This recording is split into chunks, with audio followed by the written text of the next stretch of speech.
আজকে আমি আপাতত বেরিয়ে যাচ্ছি বহরমপুরের উদ্দেশ্যে। কিছু কাজ আছে, তো যেতে যেতে আজকে সারাদিনে কী কী করি না করি সমস্ত কিছু তোমার সঙ্গে শেয়ার করবো, এবং আরও ভালো ভালো কিছু প্রাকৃতিক সৌন্দর্য থেকে আরম্ভ করে যেসব জায়গাগুলো যাবো বা যে জায়গাগুলো ঘুরবো সব কিছু শেয়ার করতে থাকবো। চলো তো যাওয়া যাক। দাঁড়িয়ে আছি একটু আজকে।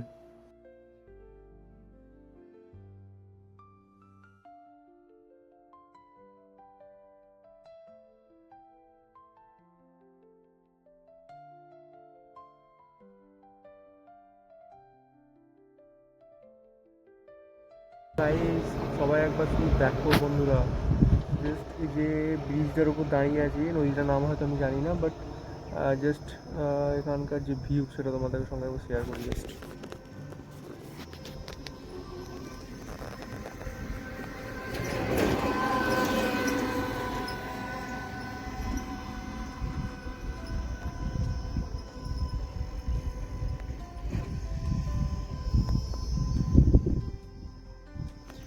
কি ওয়াও না ব্রিজটা, জাস্ট জাস্ট ওয়াও। এই সবে মাত্র 40 কিলোমিটার এসেছি, এখনও প্রায় 60 কিলোমিটার রাস্তা বাকি আছে। তো যেতে যেতে যেগুলোই দেখতে ভালো লাগছে আপাতত সেগুলোই তোমাদের সঙ্গে শেয়ার করার একটু চেষ্টা করছি। এটা এই ভিউটা দেখো, ভিউটা কত সুন্দর। তো এইখানটাতে আমি দাঁড়ালাম এসে। আহ, এই জায়গাটা হচ্ছে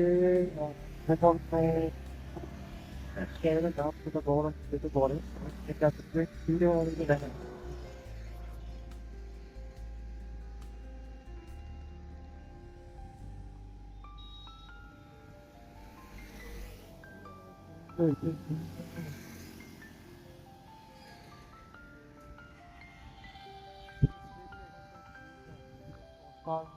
অসাধারণ। ভালো লাগছে রাস্তার দিকে যেতে, বাট গাড়ি ঘোড়া বেশি চলছে, ডাউন পাওয়ার এগুলো ওই আর কি। আর মাত্র 30 মিনিট তো যাই বহরমপুর পৌঁছাই, দেন তারপর আবার দেখা হচ্ছে। সেখানে যাচ্ছি যে বহরমপুর সব থেকে বড় মল আছে, যেটা মল মল, সেখানে যাচ্ছি। দেন তারপর কথা হচ্ছে।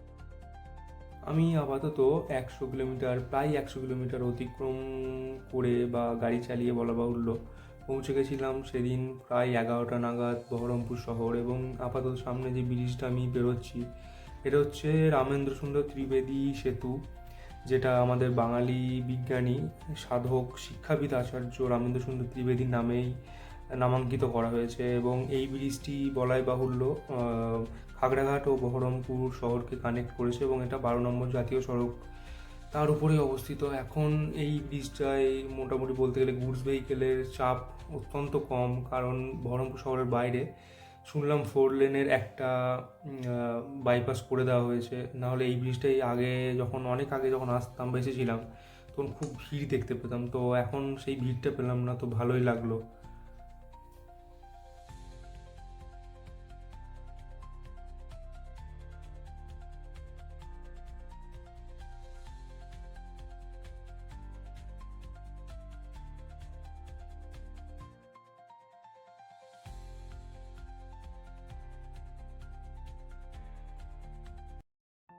এরপরেই পৌঁছে গেছিলাম বহরমপুর শহরের মোহনা বাস স্ট্যান্ড, এবং মোহনা বাস স্ট্যান্ড থেকে যে বিখ্যাত মোহন মহল আছে সেই দিকেই যাবার জন্য যখনই ঘুরলাম একটা রাস্তা দিয়ে, যেটার নাম হচ্ছে রবীন্দ্রনাথ টেগোর রোড।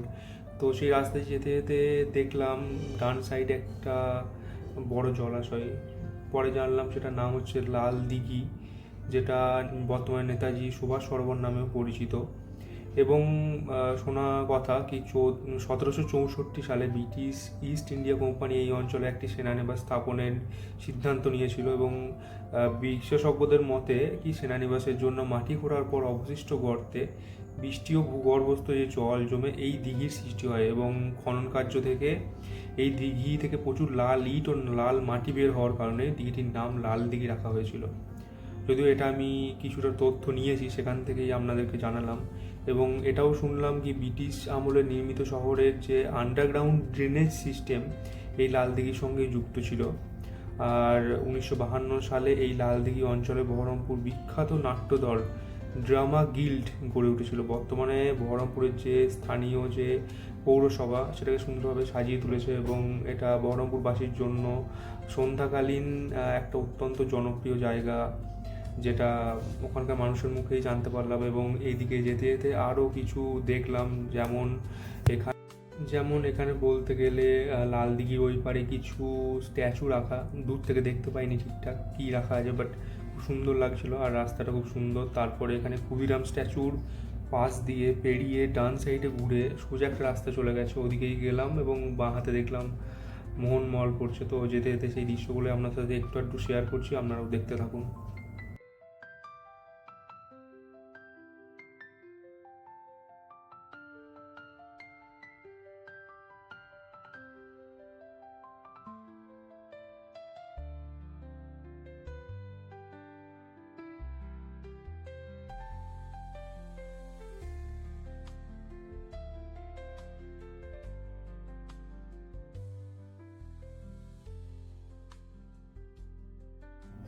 এই হচ্ছে সেই বিখ্যাত বহরমপুর শহরের মোহন মল, যেটা টপ রুপে আছে একটা বার টাইপ কিছু।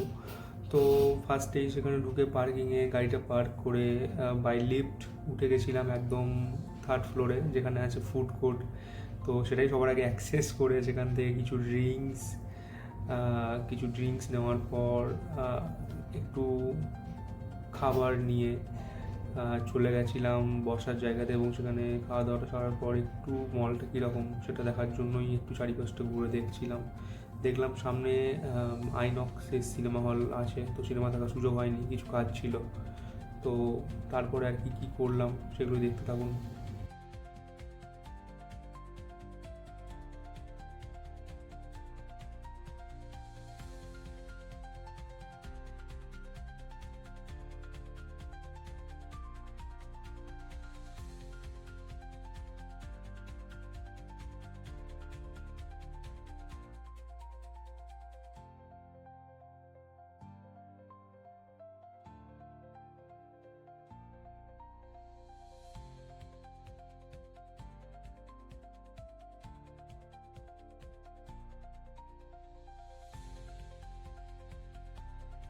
তো তারপর মোহন মলে কিছু খাওয়া দাওয়া করে একটু ঘোরাফেরা করে বেরিয়ে পড়েছিলাম লালবাগ, অর্থাৎ বিখ্যাত হাজারদুয়ারি প্যালেসের উদ্দেশ্যে। তো এই গেটটি হচ্ছে সেই হাজারদুয়ারি প্যালেসের গেট।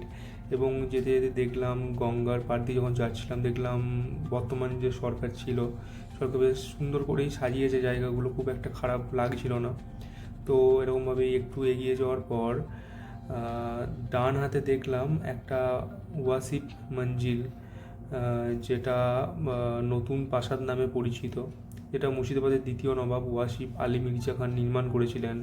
হাজারদুয়ারি প্রাসাদের দক্ষিণ প্রান্তে পাহাড় বাগান সংলগ্ন কেরলা নিজামত চত্বরে 1904 খ্রিস্টাব্দে এই প্রাসাদটি নির্মিত হয়েছিল বলে একে নতুন প্রাসাদ বলা হয়। নবাব ওয়াসিফ আলী মির্জা খান নদিয়া নদী বিভাগের অধীনস্থ গণপূর্ত উপবিভাগের আধিকারিক ও বাঙালি প্রকৌশল সুরেন্দ্র বারাতের নির্দেশনাতে এটি নির্মাণ করা হয়েছিল।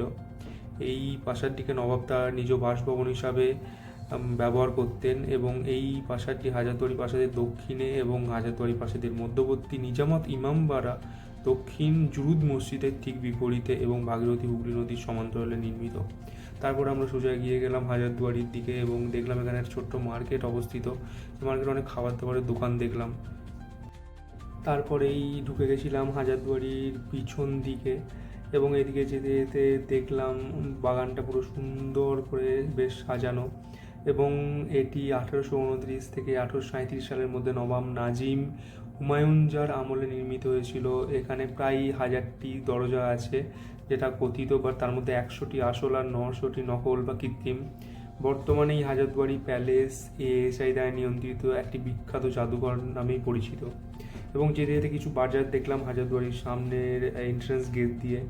তারপরে সোজা এগিয়ে গেলাম আরও কিছু দেখার জন্য, কারণ এই দিন সময় হয়নি কি ভিতরে গিয়ে একবার দেখবো ঘুরে বা কিছু ক্যামেরা বন্দি করার চেষ্টা করবো। পরের বার যখন যাব অবশ্যই ভিতরে গিয়ে ঘুরে দেখার চেষ্টা করব। এই হাজারদুয়ারি প্যালেসের উল্টো দিকে যে সাদা বড় একটা প্যালেস দেখা যাচ্ছে, এটাই হচ্ছে ইমামবাড়া। এটি 1847 সালে নবাব নাজিম মনসুর আলী খানের আমলে এটি তৈরি করা হয়েছিল এবং এটি প্রায় 680 ফুট মতো লম্বা এবং মহরমের মতো পবিত্র অনুষ্ঠান এবং শিয়া মুসলমানদের ধর্মীয় সবার জন্য নবাব এটি তৈরি করেছিলেন। সিরাজউদ্দৌলা তৈরি একটি কাঠের ইমামবাড়া ছিল, কিন্তু সেটা আগুনে পুড়ে নষ্ট হয়ে যাওয়ার পর এই পাশাটি তৈরি করা হয়েছিল। তারপরেই পৌঁছে গেছিলাম কাঠগোলা বাড়ি। সেখানেও ঢুকে দেখার খুব একটা সৌভাগ্য হয়নি, বাইরে থেকে যেটুকু দেখতে পেলাম। তারপরে একটি গ্রামের মধ্য দিয়ে সুন্দর একটা রেল গেট পেরিয়ে চলে গেছিলাম একটি মসজিদে। তারপরে পৌঁছে গেছিলাম মুর্শিদাবাদে অবস্থিত কাটরা মসজিদ। বাংলার ইতিহাসের অন্যতম প্রাচীন ও গুরুত্বপূর্ণ নিদর্শন হিসেবে এটাকে ধরা হয়ে থাকে। এটি মুর্শিদ কুলি খাঁ মসজিদটি নির্মাণ করেন এবং তার সমাধি গেটের এন্ট্রান্সের উপর থেকে উঠে সিঁড়ির নিচেই রাখা হয়েছে। বাট সাধারণ মানুষের পায়ের ধুলো যেন তার কবরের উপর পড়ে, তাই তার কবরটি সিঁড়ির নিচে রাখা হয়েছিল। তারপর লালবাগ থেকে বেরিয়ে যাওয়ার সময় আরও অনেক কিছু সুন্দর সুন্দর রাস্তার ধারে নিদর্শন দেখছিলাম। দেখেই বোঝা যাচ্ছিল একটা ঐতিহাসিক জায়গা। তো এগুলোই দেখতে দেখতে তারপরে বাড়ির পথে রওনা হলাম। প্রায় সন্ধে নেমে আসছিল, বদলি লগ্ন পড়ে গেলে তখন গাড়ি চালাতে খুব প্রবলেম হয় ওই টাইমটাতে। তো সেই জন্যই একটা সুন্দর সূর্যের পড়ন্ত বেলাতে সেই সূর্যকে অনুভব করতে করতে বা সূর্যের আলোতে রাস্তাটা দেখতে এতটাই সুন্দর লাগছিল। তো সেই সুন্দরতাকে সঙ্গে নিয়েই বাড়ির পথে রওনা দিয়েছিলাম এবং আস্তে আস্তে দেখলাম বাঁ হাতে পড়লো খাগড়াঘাট স্টেশন। তো সেদিকে ট্রেন বেরোচ্ছিলো, তো দাঁড়িয়ে সেখানে কিছুক্ষণ ট্রেন দেখে নিলাম। বেসিক্যালি আমি একজন রেল ফ্যান, তো সেখান থেকেই আস্তে আস্তে বাড়ির পথে রওনা দিলাম।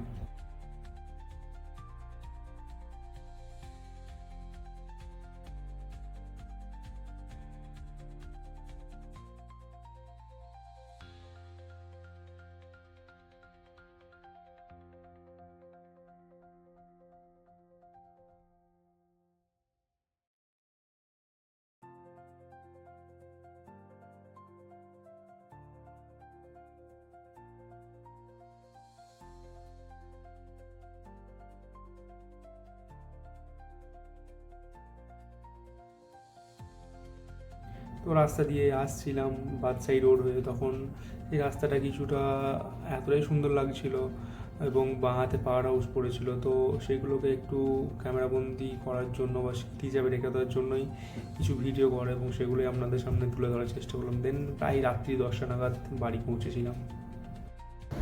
এই মাত্র জাস্ট বাড়ি ফ্রেশ হলাম। এখন বাজে প্রায় 10টা 20 মতো। তো আজকে এই মাত্র বহরমপুর থেকে নিজের কিছু কাজ ছিল সেগুলো করে এবং একটু ঘোরাঘুরি করে ফিরলাম। তো আজকে তো কোনোভাবেই যে শিডিউলগুলো রাখার কথা ছিল বা যে ক্লাসগুলো করার কথা ছিল সেগুলো কোনোভাবেই পসিবল হয়নি করা। তো আজকে আর পসিবল নয়ও, কারণ প্রায় 300 কিলোমিটারের উপর জার্নি হয়ে গেছে। তো আজকে আর পারা যাচ্ছে না। তো আজকের ভিডিও এই অবধি, তোমাদের সঙ্গে সব কিছুই শেয়ার করলাম। দেখতে থেকো এবং এরপরেও হয়তো এর কোনো পার্ট আসতে পারে যদি তোমরা চাও তো। আর নেক্সট ডে অর্থাৎ কাল থেকে আবারও ডে 4, ডে 3টা তো পুরো লস গেল, বাট ডে 4 থেকে আবারও নির্দিষ্ট শিডিউল মেনে পড়াশুনো হবে এবং সেগুলো তোমাদের সঙ্গে শেয়ার করবো, যাতে আমাকে দেখে আরও 10জন আমারই মতন যারা পড়তে বসতো না তারাও অ্যাটলিস্ট পড়াশোনা শুরু করে। কারণ সামনে হয়তো অনেক এক্সাম হবে, আর এই সুযোগ নিয়েছিল হয়তো এরপর কবে এক্সাম হবে কবে কী হবে কেউ জানে না। তো আবারও কয়েক বছর হয়তো পর এক্সাম হবে, যেহেতু সরকার চেঞ্জ হয়েছে তো একটা এক্সাম হওয়ার সম্ভাবনা রয়েছে। তাই আবার কাল থেকে নির্দিষ্ট শিডিউল মেনেই পড়াশোনা শুরু হবে। আর মাঝে মধ্যে এরকম ঘোরাঘুরি টুকটাক এগুলো দরকার, না হলে খুব সমস্যা, নাহলে হয়তো মেন্টাল হেলথ বিগড়ে যেতে পারে। তো এক দুদিন এরকম ঘোরাঘুরি করা যেতেই পারে। ঠিক আছে, আজকের মতো good night, bye bye, see you.